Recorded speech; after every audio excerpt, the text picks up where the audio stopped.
What if the armies of the Lord picked up and dusted off their swords?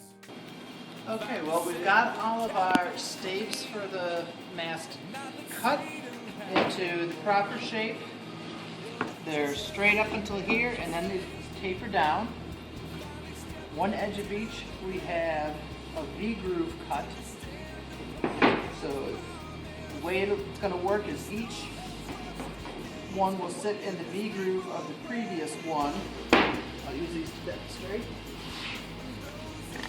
Doing that, it will end up making an octagon, and then we're going to just come back and round off all the corners. To do this, we laid up a straight bed for the mast to lay in while the glue is drying up, so we don't end up with a big curve. We're going to do it in two halves. We're going to put the halves together and glue them, glue up all the pieces, but because the mast is hollow and we need it stronger at a couple points, we're going to put in a solid core afterwards. The way we found that works good is we're going to put a few pieces together, slide a couple clamps over, and then slide the other staves in. Once we get one end clamped, and we're using regular hose clamps, then we just have to get the rest of it aligned. And to do that, we found a really neat trick that we'll show you when we come to that point. Okay, for the glue up we're using, this is not a commercial, this is just what I prefer, the Type Bond 3 wood glue.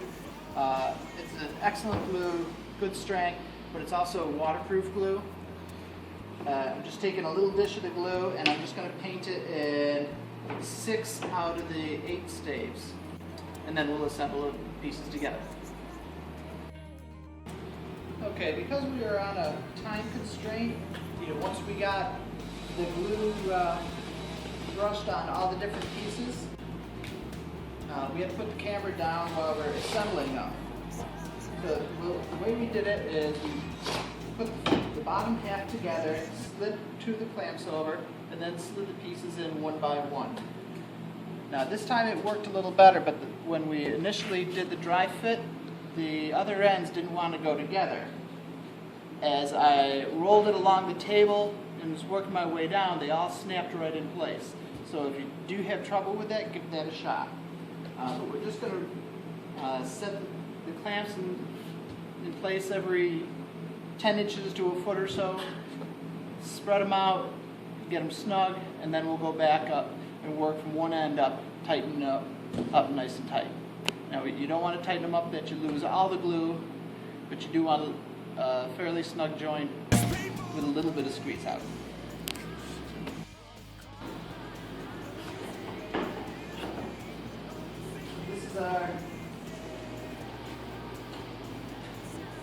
This is the mast all assembled. First glue up. You can see how this nice straight V. It's going to let the mast lay nice and straight while it dries. I'll give you a little etch out there so you can see exactly how the pieces go together. Okay. While our mast is drying, we're going to start on the next step, which is laying out the keel. The way we're doing it is we run a straight chalk line down a certain measurement from the top, and then you draw out station lines perpendicular to that, starting with 0, numbering them continuously up. To get the proper curve, this is a process called lofting. You measure from that intersection of your station line and your straight line down specified measurement for each station line. And the way what we're going to do is we're going to put a nail in at each intersection, use a thin piece of wood or trim, holding it against the nails to get the right curve, and then we will trace that with a pencil to get the right curve.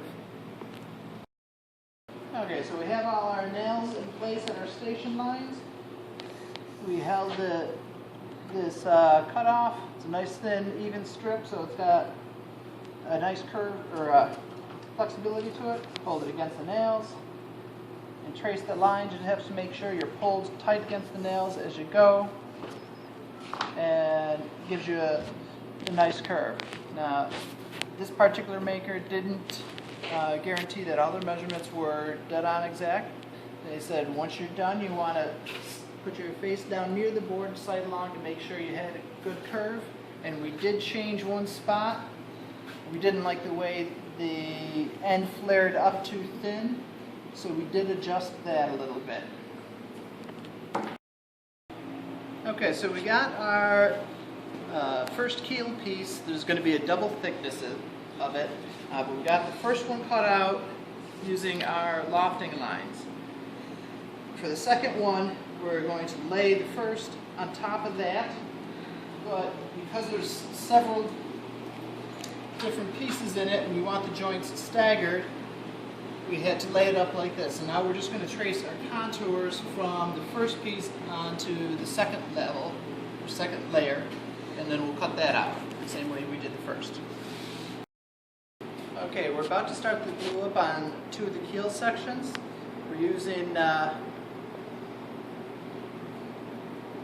Gorilla Glue.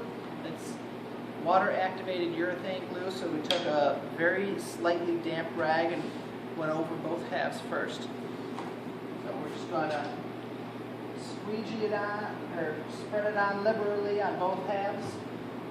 Come back through and make sure that we have complete coverage. It's a very strong glue. The beauty of this glue is it foams up and fills small voids very nicely.